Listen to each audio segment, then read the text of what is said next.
మన స్నేహితుల్ని ఏ రీతిగా ప్రేమిస్తున్నాం, ఏ రీతిగా ప్రేమిస్తూ వారి బాధల్లోనూ హింసల్లోనూ కరువుల్లోనూ మనం ఆదరణ చూపిస్తున్నామనే ఆలోచన మనకు కలిగి ఉండాలి. ప్రియమైన వాళ్ళరా, మనం స్నేహం చేసేవాళ్ళు మంచివాళ్ళ చెడ్డవాళ్ళ, వారి ప్రవర్తన ఏంటి, వారి బిహేవియర్ ఏంటి, వారు ఏ విధంగా దేనిని అనుసరిస్తున్నారు, ఏం చేస్తున్నారు, వారు మంచి బట్టలు కట్టుకుంటున్నాడు, రోజు ఎక్కడి నుంచి వస్తుంది, బైక్ మీద వెళ్తున్నాడు, ఆ బైక్ ఎక్కడి నుంచి వచ్చింది, కారు మీద వెళ్తున్నాడు, ఆ కారు ఎక్కడి నుంచి వచ్చింది, రోజు నాకు అన్నీ ఇప్పిస్తున్నాడు, డబ్బు ఎక్కడి నుంచి వస్తుంది అని ఎవరైనా ఆలోచన కలిగి ఉంటామా?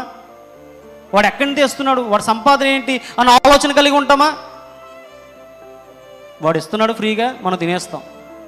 వాడు చేసిన పాపంలో నీవు కూడా సగ భాగమైపోయావు.